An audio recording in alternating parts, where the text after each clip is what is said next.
Que é 17 segundos. Mas aí a gente passa um pouquinho sem.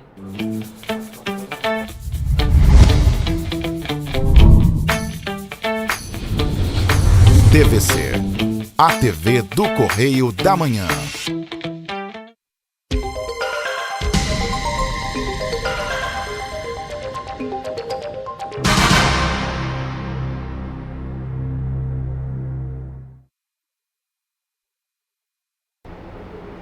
Alô pessoal, é uma satisfação novamente o programa Enfoque Espírita entrar em vossas residências levando um pouquinho da doutrina espírita, tá certo?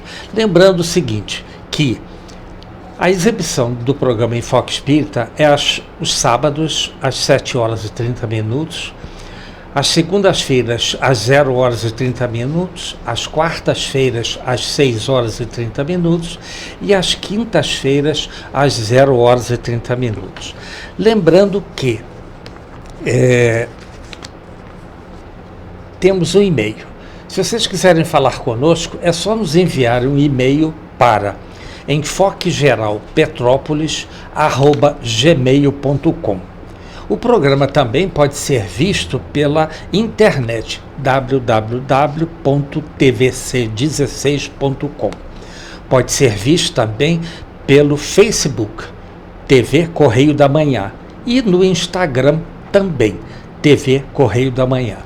Mas o importante é que o programa Enfoque Espírita e os demais programas do canal TV Correio da Manhã, canal 16 Petrópolis, é veiculado em outras cidades aqui do interior do Rio de Janeiro, como Pati de Alferes, canal 16, Nova Friburgo, canal 5, Teresópolis, canal 21, Três Rios e Paraíba do Sul. É só vocês acessarem o canal número 3 de Três Rios. Vocês vão ver uma excelente programação, tá certo? Variedades, religião e também notícias, tá certo? Como eu havia dito, nós estaríamos o presidente do Centro Espírita de Esclarecimento, Centro de Estudos e Esclarecimentos Espíritas, que é o nosso irmão Alexandre Bonifácio. As suas impressões iniciais, faz favor. Bom dia, Luiz. Bom dia a todos que nos assistem. É uma alegria muito grande poder estar nesse programa, falando da doutrina, conversando sobre os assuntos que são tão caros para nós e que facilita tanto a nossa vida, né? Perfeito. A gratidão por poder participar desse momento. Perfeito. E as reuniões públicas lá no CEI, quando é? As reuniões acontecem às segundas-feiras, durante a tarde, de 3 às 4 horas, 15 às 16, e às terças-feiras, de 20 a 21 horas. Todas segundas e terças. Um dia durante a tarde e um dia à noite. Perfeito. Os estudos. Nós temos 3 grupos de estudo. 2 grupos de estudo, eles são online, para as pessoas que de repente têm um pouco de dificuldade de se deslocar. Segundas e quintas-feiras. As segundas-feiras, eles falam sobre o Evangelho. Na verdade, a gente ultimamente tem estudado, são os 4 Evangelhos mesmo. Não é o Evangelho segundo o Espiritismo. É claro que o enfoque acaba sempre sendo em relação, você lembra, sempre vai se remontar à doutrina espírita, mas estuda os 4 Evangelhos. E as quintas-feiras fala sobre as obras básicas, se estuda as obras básicas. Quem conduz esses estudos é a Beth Zi, que é conhecida no movimento espírita, é muito conhecida, uma pessoa com um conhecimento muito grande e um doce de pessoa, né? Esses encontros acontecem de 8 às 9. Às quartas-feiras nós temos, que hoje vai retomar, né, que a gente teve um período de férias, as obras de André Luiz, e é presencial, de 8 às 9h30, também lá no CE, Rua Antônio Cronenberg 42. Isso foi muito bom. É o endereço lá em frente ao Magnólia, do lado da Werner. Toda quarta-feira, de 8 às 9h30, as obras de André Luiz. Eu sempre brinco, se vocês forem em frente ao Magnólia, tá, vocês vão ter um rio, não é é do lado de lá do rio. É verdade. Tá Tem que certo? atravessar a ponte, Tem né? que atravessar a ponte, não é isso? Olha, o ambiente é selecionado, é ótimo, é tranquilo, tem paz, sabe? E o importante, as pessoas que lá frequentam e comandam são pessoas excelentes, tá certo? E o que você mais poderia nos adiantar, Alexandre, sobre o Centro de Estudos e Esclarecimentos Espíritas? Há quanto tempo que ele existe? Você tem ideia? Tenho ideia. Tem uma... Você comentou sobre a tranquilidade do centro, né? Eu acho isso realmente uma coisa que é fundamental para que as coisas aconteçam bem. Desculpa te falar, na verdade a gente não gosta, assim, não utiliza muito esse termo comandar, né?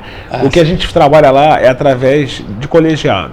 Todas as pessoas, todo mundo que efetivamente atua no centro tem participação, dá sugestões, e é um processo coletivo mesmo de gestão das atividades, gestão das decisões dos grupos de estudo do centro. Eu acho isso fundamental, porque centro espírita não tem dono.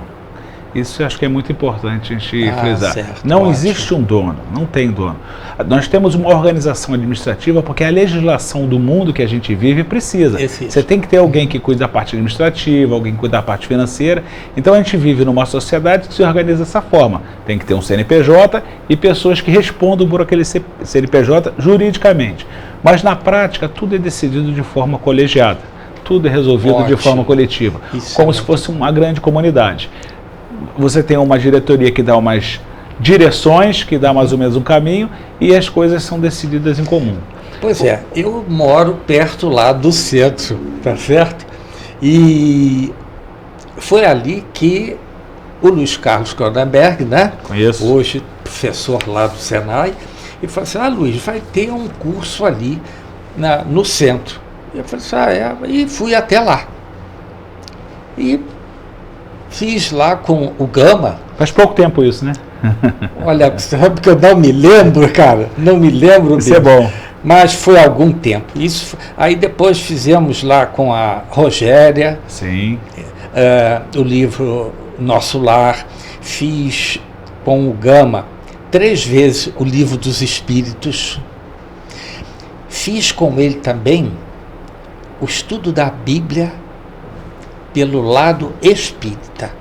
Olha, Alexandre, foi uma coisa maravilhosa. Porque, na realidade, eu sou muito sincero. A Bíblia eu achava um livro difícil. Sabe? Mas de que ele está falando essa passagem? Tá bem, ele está falando para os judeus daquela época. Ótimo. Mas eu sempre tinha interrogação. Depois que eu fiz o estudo com o Gama sobre a Bíblia, mudou totalmente a minha ideia sobre a Bíblia, sabe?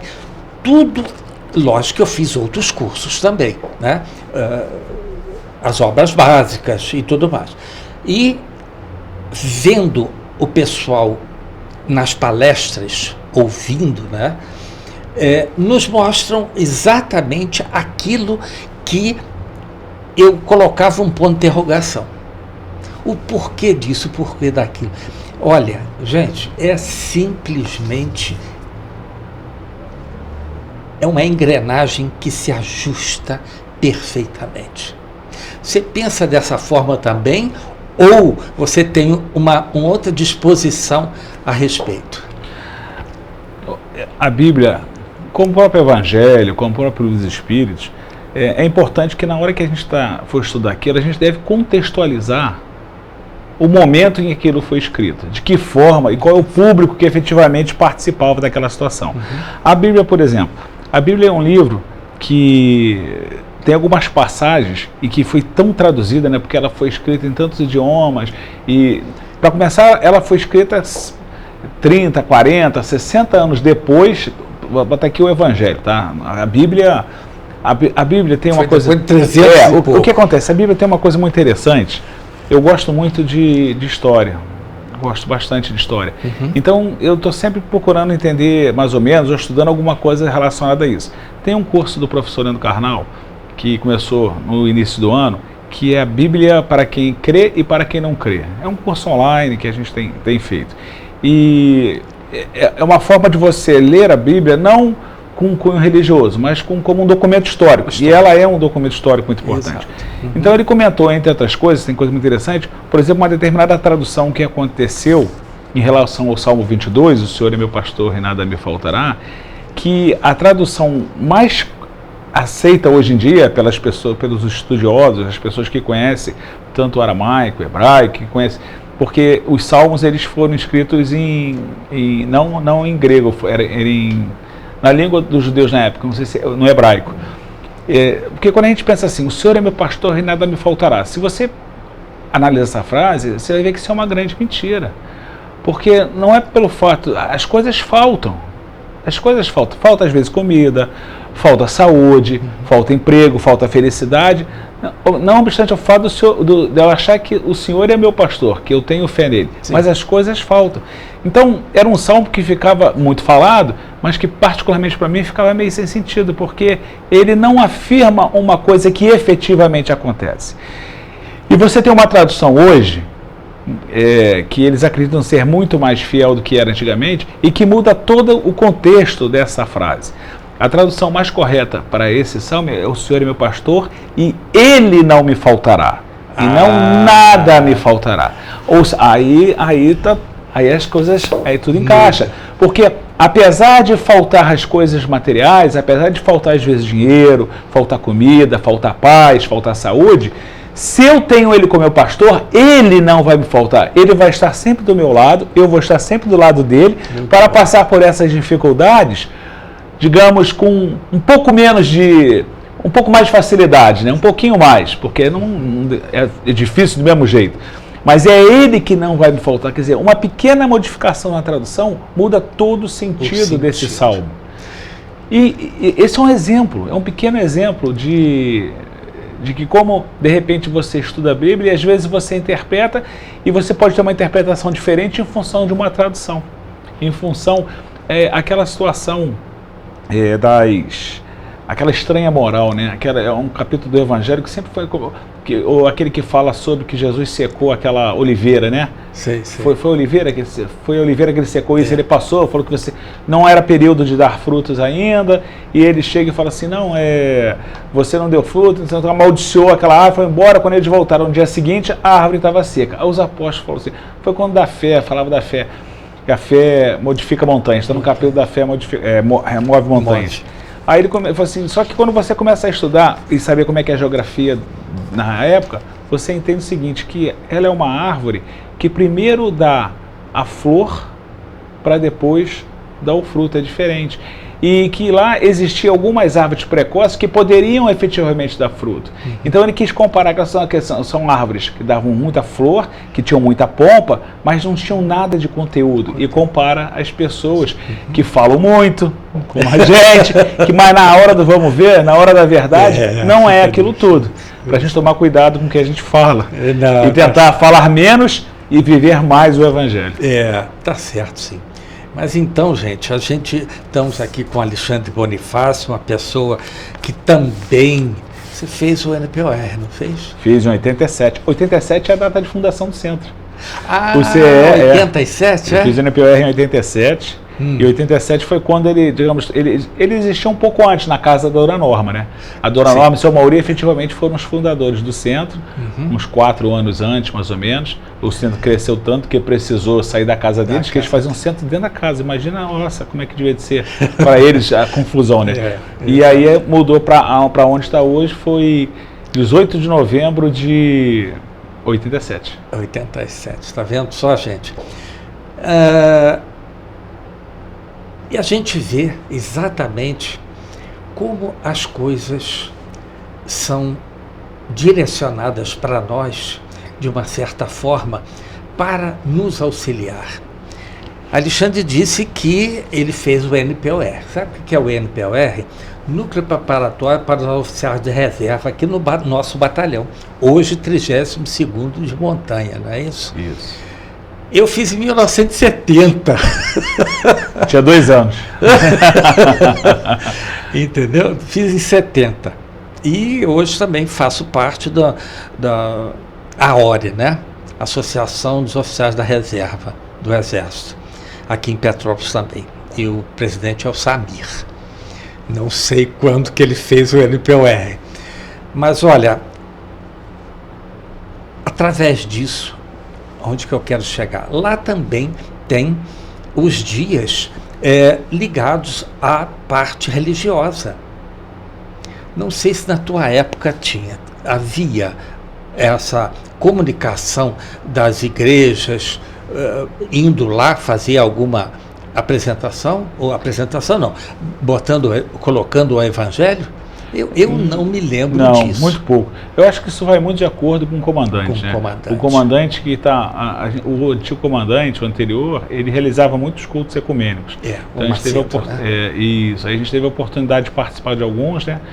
Com o padre Manuel, lá do Castrioto, né? Com o pastor Elton, né? Da presbiteriana, né? Não, presbiteriana não, da luterana. Exato. E a gente pôde participar de alguns lá. Mas depende muito do comandante. Na minha época não tinha, não. Também na minha não. Mas quem fazia lá era o Gama. Seu Gama fez muitas vezes. Ele infelizmente está adoentado, não pode participar. Mas então, o que mais o centro lá, o CEE, oferece ao público, além daquilo que você já nos disse, que é os estudos, as reuniões públicas e tudo mais. Vocês fazem doação de alimentos? Sim, a gente tem 2 atividades. Primeiro é a campanha do quilo, né, que normalmente acontece no segundo final de semana de cada mês, no segundo domingo de cada mês. Faz-se uma campanha do quilo e arrecada alimento para distribuição de cestas básicas, que acontece normalmente no 3º sábado de cada mês.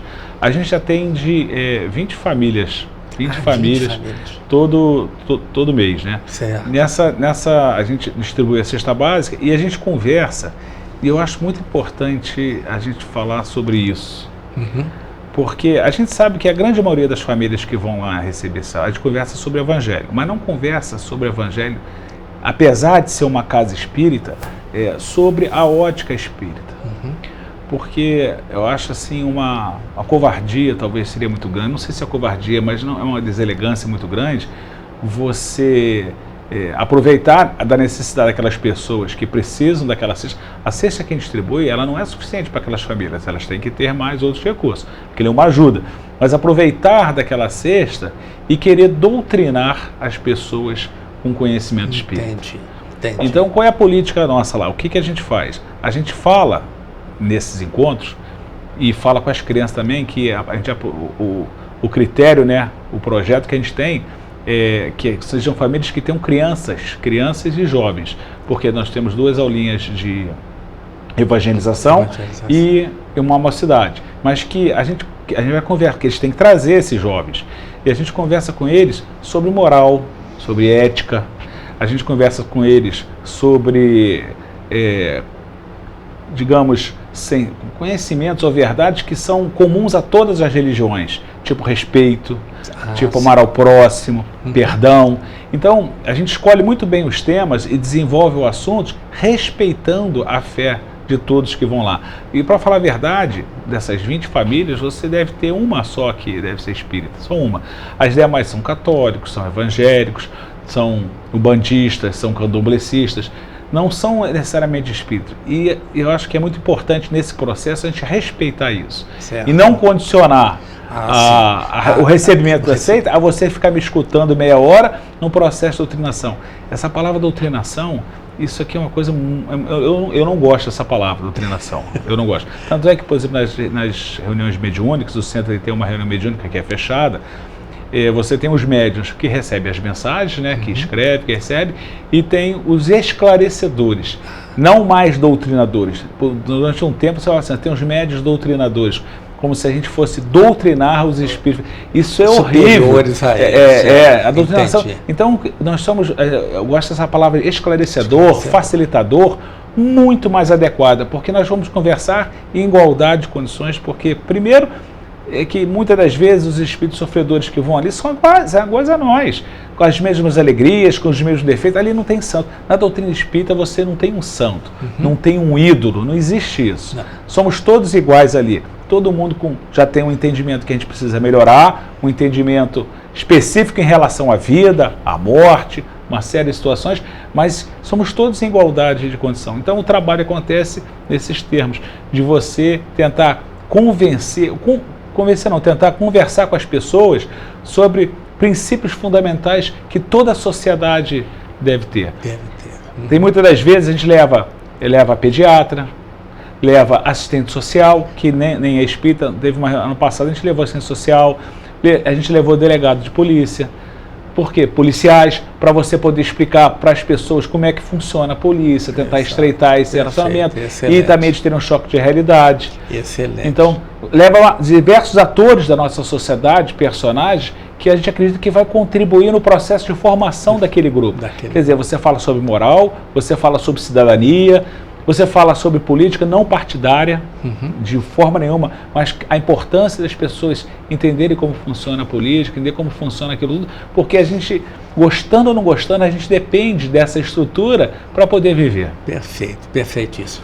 Mas, Alexandre, já nos avisaram que temos que fazer um primeiro intervalo, tá certo? Pessoal, nós temos que fazer um primeiro intervalo, voltamos daqui a 1 minuto. Até já.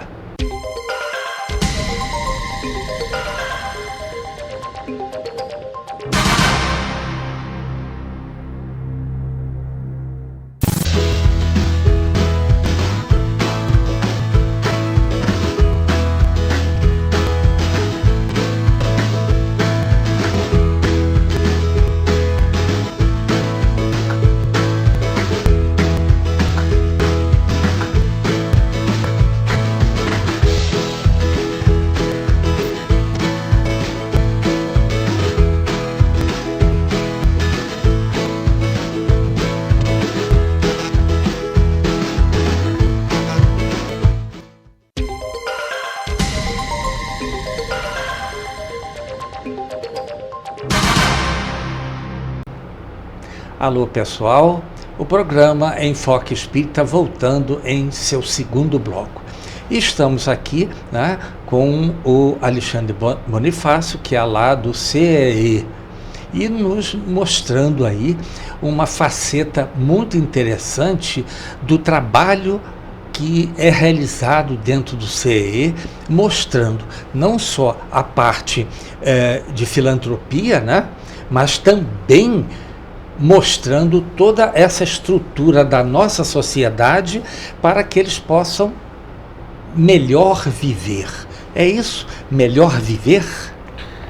Seria a maneira de contribuir, né, nesse processo de formação deles e nós também, porque a gente acha que quando você está falando sobre você está formando o outro, não, você você falando, você está se formando, você está pensando naquilo que você está conversando e você escuta, porque a partir do momento que a gente tira assim, que ninguém aqui veio para ser doutrinado, eles se sentem muito mais à vontade para eles falarem da vida deles, das dificuldades, das alegrias, das tristezas, e a gente aprende muito. Tem pessoas lá que passam muita dificuldade, mas tem uma história muito digna de trabalho, de perseverança. Você escuta depoimentos de pessoas, meu Deus do céu, que dificuldade é a vida daquela senhora, e mesmo assim ela não se perdeu.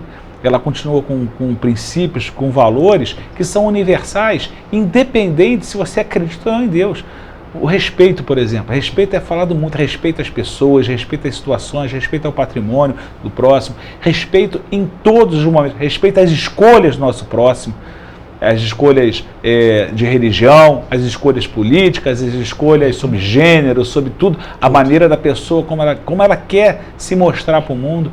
E isso independe de religião. E quando você desvincula e não está especificamente puxando a sardinha para um lado, as pessoas se sentem mais à vontade para poder conversar, para colocar. Então funciona até, às vezes, até como uma terapia de de grupo, né? Que você vai falando, e às vezes um problema de um ajuda na solução de outro. E a gente sempre utiliza profissionais para ajudar nesse processo, né? Como delegados, médicos, advogados, assistente social. Excelente. E aí também desmistifica com relação à polícia, que a polícia é sempre repressora. Sim. Não é? Mostra assim, olha aqui, ele veio aqui para ajudar. Você chega a um policial, eu quero uma informação, e se ele souber, ele vai te informar. Né? Gente, a polícia a gente tem aqui, como toda profissão, você tem pessoas que fazem aquilo com carinho, com amor, e tem pessoas que infelizmente não atentaram para a importância do papel. Então tem bons e tem maus policiais, tem bons e maus bancários, advogados, professores, tudo na vida. A gente não pode generalizar. Não pode. Porque na realidade a gente vê, né, Alexandre, que as coisas estão mudando tanto e tão rapidamente, eu vejo para o bem. Sabe? Hoje, se você vê a medicina, algum tempo atrás, você teria que fazer uma secção de apêndice, você tinha que abrir a sua barriga, né? Vesícula. Hoje, com 3 furinhas, resolve o assunto. Isso eu acho assim um avanço fantástico. Agora, se você utilizou esse conhecimento mais avançado e agradecendo por aquilo, porque a gente se submete a uma cirurgia, vai embora para cá, graças a Deus que eu estou saindo desse lugar. É o que eu vejo, é o que eu ouço, por incrível que pareça. Eu não vejo, graças a Deus, tive aqui um hospital, médicos me atenderam, enfermeiros, enfermeiras, me deram remédio, hoje estou saindo mais tranquilo, sabe? Sem dor, mas a gente não vê isso.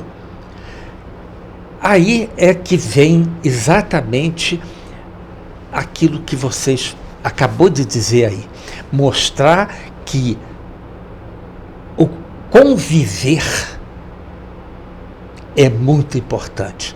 Não importa se é de essa sigla ou daquela, não importa. Inclusive, você acabou de me dizer que evangélicos que vão lá buscar a cesta básica, sem atrito nenhum. Eu acho excelente, sabe? A possibilidade de vocês conseguirem o alimento para ajudar, sem cobrar que aquela pessoa seja espírita. Faça o bem, não importa a quem, sabe? Isso eu acho uma atitude assim, as pessoas eu acho que não dão muito assunto para isso, mas eu gosto mesmo. Olha, o camarada ali não ele ouviu, se pegou alguma coisa, ótimo. Se não pegou, a gente entende que é de uma outra religião, ou o que for. E aí a gente vê como as pessoas estão necessitadas disso, não é isso?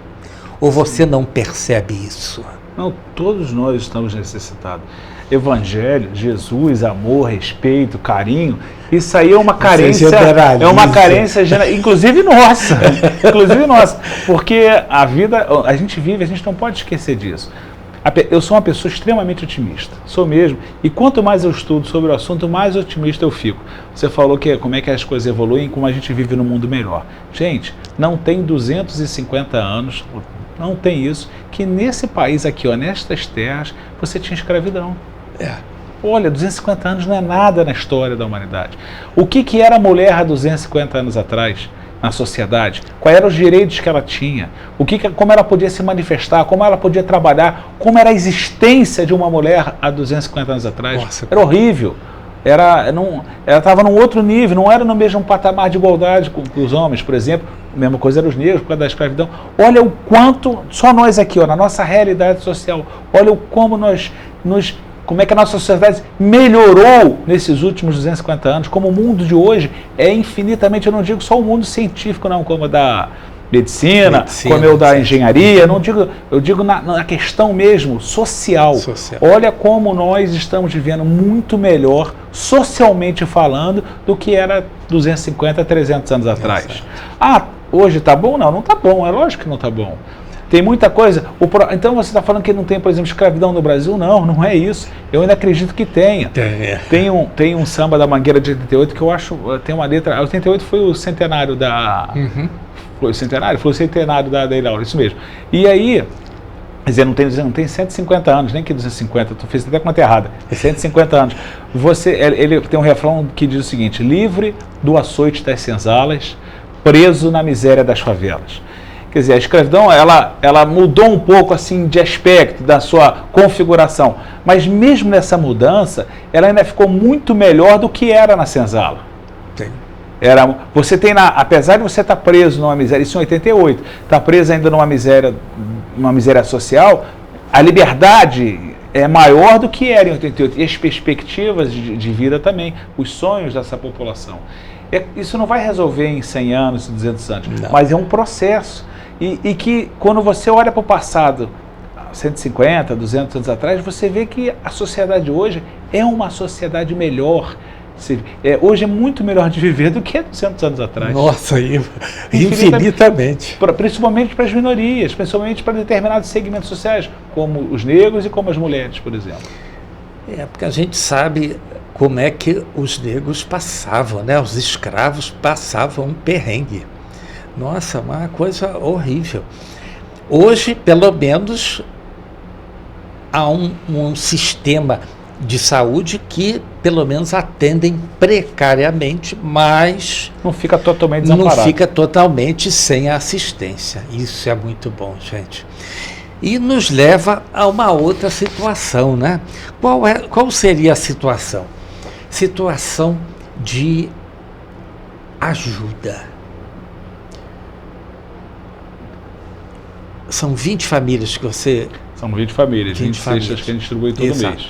Na realidade, vamos colocar, ela e o marido já são 40. Né? Não, perdão. São 2 pessoas. Só crianças são 35 crianças. São 35, dessas 20 famílias, elas têm 35 crianças com a gente lá, 35. Mais ou menos. Mais pai e mãe. Dobra. Mais 40. Quase 100 pessoas ali que usufruem daquilo que o trabalho deles, em conjunto, ajuda terceiros. Aliás, caímos exatamente, não veja a mão esquerda o que faz a mão direita, não é isso? Isso é fundamental. Não é isso? Como é que faz quando não tem o alimento suficiente? Como é que vocês agem? Vocês codificam? Como é que fazem isso? A gente tem uma lista, né? Como é que é o processo? Tem a campanha do quilo que você arrecada um pouco nas casas, né? Na vizinhança, em outros bairros. E a gente mais ou menos, depois da campanha, umas 2 semanas antes, a gente começa, o CE, ele tem um grupo de WhatsApp que funciona como se fosse um quadro de avisos, de uma maneira da gente conversar como instituição. Esse grupo está com mais de 100 pessoas já. Olha só. Então a gente coloca os alimentos que estão faltando ali e as pessoas vão contribuindo, cada um vai para, eu dou 5 quilos de uma coisa, 5 quilos de outra, 10 quilos de café. 10 quilos de café é difícil, gente, porque o café está caro demais. O café está muito caro. Isso. Mas você vai colocando, as pessoas vão colocando aquilo que cada um pode. Chega no final e às vezes falta alimento, porque a cesta, elas são 3 quilos de arroz, 3 quilos de feijão, 3 quilos de açúcar, café, macarrão, óleo, essas coisas aí. Então falta. O centro, ele recebe algumas doações em dinheiro, tem pessoas que contribuem, e a gente pega dessas arrecadações também e às vezes compra o que dá para faltar, o que dá para completar. E a gente vai administrando dessa forma, vai fazendo. A gente está pensando agora, isso é uma coisa que acho que vai dar para retornar, é fazer algumas campanhas específicas em mercados, porque isso funciona bastante também. E facilita porque a gente não fica limitado só a campanha, por exemplo, agora no início do ano, para essas crianças, a gente ajudou no kit de material escolar, porque a gente entende, independente da religião, que tem uma coisa que ajuda e que liberta o ser humano é a educação. A educação ela é fundamental para esse processo de libertação. Então, tudo que a gente pode fazer no sentido de incentivar que aquelas crianças efetivamente, que elas compareçam à escola, que os pais matriculem, que isso aconteça da melhor maneira possível, a gente faz. Então, a gente preparou um kit de material escolar, com canetinha, folha, essas coisas que a escola pede e que é difícil para eles comprarem, e a gente preparou também. Aí a gente costuma fazer alguns eventos, faz um almoço, faz um brechá, a gente tem algumas atividades, faz um cine debate, a gente faz alguns eventos para arrecadar algum dinheiro exatamente destinado para a manutenção da casa, a casa tem água, tem luz, né, tem toda essa despesa normal de existir, né? E mais essas doações que a gente faz esses eventos. E a própria manutenção do prédio, né? Sim, o telhado deu problema há pouco tempo lá. Coisa complicada. Não, agora mas aí é que eu vejo, quando a coisa é feita com amor, não só amor para o grupo que, entre aspas, tomam conta, eu não queria colocar os trabalhadores, né? Mas a gente vê exatamente a irradiação, a volta, porque a minha casa está o quê? A uns 200 metros dali. Talvez né? Isso. Né? E eu recebo as emanações fluídicas positivas lá do centro. E eu agradeço sempre. Porque a vida hoje em dia não está muito fácil, mas também não está boa. Não importa. Mas aí a gente... Mas de repente você diz, mas por que eu estou vendo um filme, mas eu estou me sentindo muito bem? Aí você, já sei, é lá do CE. Que bom. Não, é claro, mas você acha que as pessoas ali perto também não sentem? Só que as pessoas não colocam, vamos por assim, vim de lá, sou eu que sou o provedor de mim mesmo. Aí vem a prepotência, não é isso? Não tem nada a ver. Por que não? Lógico. Parte lá do centro, as pessoas vão lá com o intuito de receber. E elas recebem paz, o equilíbrio, a conversação ali na varanda, sabe? Isso faz com que as pessoas relaxem. Foram resolvidos os problemas dela? Não. Não deu tempo ainda. Mas houve um espaço de tempo na sua mente em pedir e depois voltar para casa, aquela conversação toda ali. E aí você, puxa vida, eu estou me sentindo até mais leve. Claro. E você falou uma coisa muito interessante, não é que vai resolver nada. A doutrina, ela coloca isso para a gente de uma forma muito clara, a doutrina espírita. E ela coloca você como protagonista da sua vida. Claro. Não adianta, seria muito fácil, muito bom que alguém com um toque de mágica, alguém resolvesse os meus problemas, um tabajara da vida, a solução dos seus problemas. Mas isso não existe, meus amigos. Não existe. A verdade é que cada um é que vai resolver os seus problemas.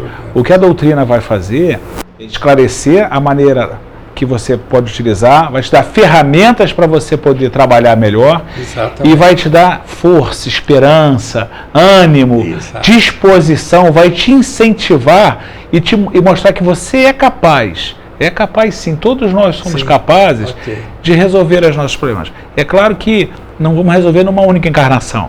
Isso é outro fator que eu acho fantástico da doutrina, essa perspectiva temporal. Uma única vida não dá para resolver o tamanho de problema que a gente mesmo arrumou para a gente em vidas passadas. E nessa vida mesmo, porque a gente às vezes arruma. E que existe uma outra perspectiva, mas que a gente pode começar.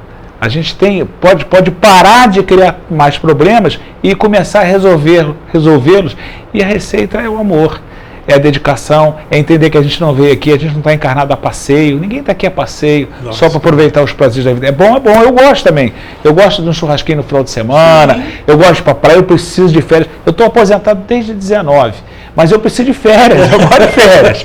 Se dar uma saidinha para uma praia, isso é importante ainda, porque faz parte da nossa condição espiritual. Eu não vou ser um Chico. A gente não tem a pretensão de ser um Chico, não, uma Madre Teresa de Calcutá, uma Irmã Dulce, que trabalha 24 horas por dia, 7 dias por semana, 365 dias por ano. Que tem uma capacidade de trabalho, mas porque eles já estão numa evolução espiritual muito além da gente. Não é isso. Não adianta. Nós não somos maratonistas da caridade. Nós somos corredor de 50 metros, nem 100 metros nós somos. Então a gente corre uma provinha de 50, descansa um pouquinho, corre mais 50 e vai aumentando a nossa capacidade. O importante é a gente ter essa noção que a gente não está aqui a passeio. E a gente pode, efetivamente, a cada dia ser uma pessoa melhor, ser um ser humano melhor, ser um amigo, um pai, um irmão, um colega melhor. Perfeito, tá vendo, gente? Então, é só alegria, mas já nos avisaram que temos que fazer um segundo intervalo. Voltamos daqui a 1 minuto. Até já.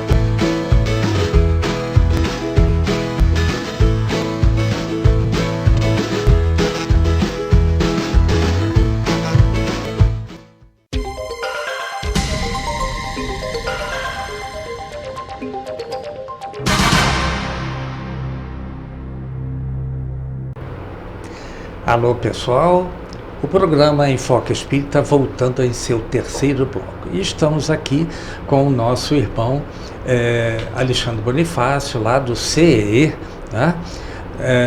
Mostrando a que veio para essa encarnação aqui no planeta Terra, em Petrópolis. A gente está tentando. Não é assim? E ele estava falando exatamente sobre o trabalho, né? Gente, ele disse que precisaria de férias. Sabe por quê, gente? Ser um trabalhador espírita não é fácil. Porque a doutrina sempre, a nossa consciência sempre nos acusa de acharmos que poderíamos fazer uma coisa, não deu tempo, mas ela arranja um tempo para que nós venhamos a fazer aquilo. E quando a gente não consegue, frustra. Eu sou muito sincero, eu fico me remoendo, puxa vida, eu não consegui fazer aquilo que aquela pessoa... Não dei conta, né?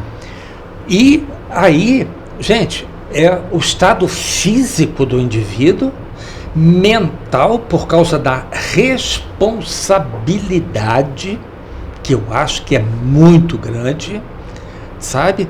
Não que você não consiga, não é isso, sabe? Mas quando vocês vão para as reuniões públicas, tudo está no seu devido lugar.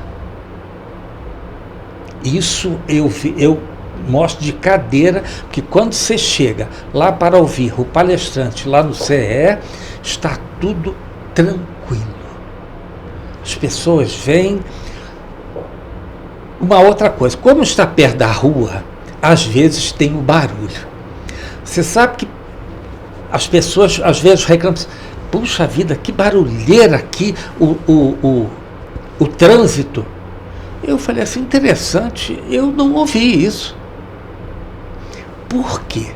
Porque as pessoas se integram totalmente ao que o palestrante está expondo, que há uma barreira, vamos supor assim, magnética, para que você não tire daquela atenção.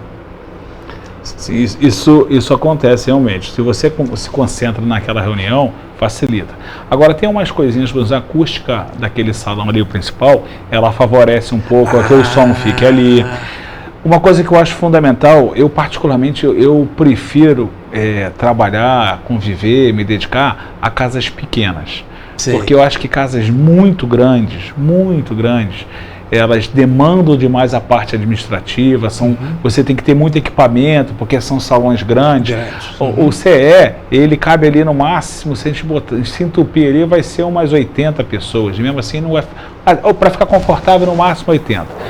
E a gente tem o nosso clube que ele fica na faixa de uns 40, mais ou menos, 40 pessoas. Então, o fato de ser uma casa menor, um ambiente menor, facilita. E a acústica também ajuda também. Agora, tem momentos que quem está fazendo a palestra, às vezes passa aquele pessoal com aquela moto, aquele barulhão todo, e ele tem que ter a sensibilidade que quando ele escuta o barulho, ele dá um intervalinho, que ele é rápido, passa ali em 10 segundos, passa 10 segundos, e ele continua depois. Às vezes a gente tem que ter essa flexibilidade, que não dá para concorrer, a voz não dá para concorrer com o barulho daquela descarga, daquele moto sem descarga, né, daquele barulho. Mas a gente vai administrando bem e as pessoas, de um modo geral, a gente consegue um ambiente muito legal ali. É muito bom, realmente. É muito bom, eu gosto. É bem acolhedor, parece como se estivesse em casa, fazendo um culto cristão em casa. Perfeito. Então, lembrando, gente, lá o CE é na Rua Antônio Corneberg 42, né? Tem o Magnólia, tem o Rio. Atravessa a ponte. Atravessa a ponte. A primeira casa do lado direito. Número 42. Número 42, tá certo? É um convite que nós fazemos a todos para que todos possam visitar, sentir todas as emanações vindas da espiritualidade para aquele local ali. E o interessante é, quando me falaram que iria existir um centro ali, eu falei assim, que coisa interessante. E eu fui percebendo que ao longo da história, das cidades e tudo mais, sempre foi colocado uma igreja, ou um centro espírita, ou evangélico, perto de alguma coisa que não era muito, vamos supor, saudável. Não é do estado da construção, mas do que se utiliza ali dentro. E o Magnólia sempre foi um clube de bailes e tudo mais, né? E eu que moro ali, eu sei como é que era a situação. E todos os centros eu vejo que é exatamente, não é para combater, mas e sim para diminuir o grau de inferioridade do local. Porque haviam brigas. Lá de fora era um horror. Não estou dizendo que o centro fez com que o Magnólia caísse, não é isso. Aliás, toda a história do Petrópolis, os clubes todos, né, foram abaixo. Mas eu vejo, por exemplo, em Roma, para se você ir a uma igreja famosa lá, você passa dentro de um prostíbulo. Olha que coisa. Sabe? Eu falei assim, gente, por que essa briga toda? Mas a gente sabe o porquê. Mas o importante que você teve aqui, mostrou a que veio nessa encarnação, que não foi à toa. Ninguém vem à toa. Ninguém veio à toa, não é isso? A passeio.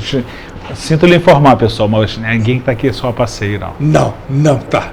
O pessoal, mas hoje eu vou à praia. Tá bem, você vai lá, mas quando você voltar, não esquece de fazer as suas obrigações. Que, aliás, inclusive no plano espiritual, há também as férias, né? Sim. Há o descanso. No nosso lar, você citou o nosso lar, né? Exato. O nosso lar, a gente vai recomeçar os estudos a quarta-feira, hoje, né? No nosso lar, começando no capítulo 40. E tem uma passagem muito interessante da ministra Veneranda, que fala a quantidade de horas que ela estava trabalhando lá em nosso lar, né? De forma ininterrupta. Eu fiz uma continha, deu mais de 100 anos. Mais de 100 anos que a ministra Veneranda trabalha sem tirar um dia de férias. E aquela também, só ela e o governador, em função do nível de evolução espiritual dela, nosso lar inteiro, só os dois estiveram com Jesus pessoalmente, assim, Pessoal. espírito em espírito, né? Sim. Em reunião, para ver o Imagina. nível de evolução dela. Mas tirando ela, voltando para a nossa realidade, a gente não... São 8 horas. Não precisa. A vida, gente, acho que a minha grande briga hoje é eu tentar me organizar, sempre foi. Porque tem tempo para tudo. Tem tempo para você dormir, para você estudar, para você brincar, para você ver um jogo de futebol. Eu adoro futebol, gosto muito. Tem tempo, só que se a gente conseguir se organizar e usar uma palavrinha muito falada da doutrina espírita, mas que é fundamental para que a nossa vida flua de forma tranquila, usar disciplina. Isso. Você conseguir se organizar e de forma disciplinada, efetivamente você executar aquele teu planejamento. Essas horas eu vou estar trabalhando, essas horas eu vou estar à disposição do Cristo, essas horas eu vou estar à disposição da matéria. A gente consegue efetivamente ter um aproveitamento muito bom, a gente consegue se equilibrar. Exato. Eu faço um convite para vocês, façam as contas. A semana, você tem, uma semana que são 7 dias, né? Multiplica esse 7 por 24 horas, tira as horas que você vai dormindo e vê quantas horas efetivamente você se dedica ao próximo, por semana. Vê se você consegue se dedicar ao próximo, se dedicar a Deus. Não tem aquela passagem você se dedica a mamão ou se dedica a Deus? Vê quantas horas efetivamente você está se dedicando a Deus. Se dedicar a Deus pode ser você indo numa casa religiosa, pode você indo num orfanato, num asilo, num hospital, pode você estudando as escrituras, estudando alguma coisa que efetivamente vai te levar. Quantas horas por semana você se dedica? Você chegou a uma conclusão, meia hora, 1 hora, aí procura fazer aquilo de forma disciplinada. Não, naquele momento vai ser sempre aquilo. Perfeito. E as coisas vão caminhando e aumentando aos pouquinhos. Pois é, Alexandre, mas já estamos no nosso final, passa muito rápido. infelizmente, tá certo?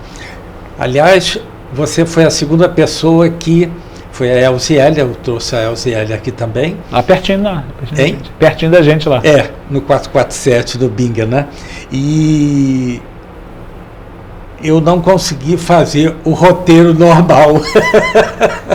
Mas não tem problema nenhum, não tem problema nenhum. O importante é que você esteve aqui, passou a sua mensagem lá sobre o CER e as suas considerações finais, por favor.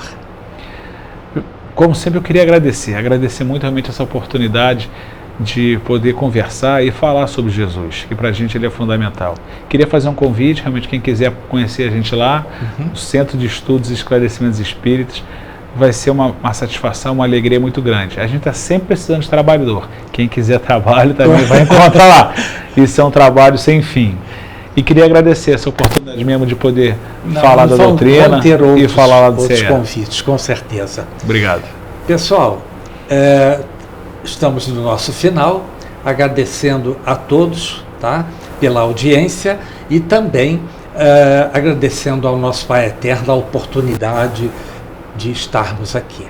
Até a próxima semana, graças a Deus.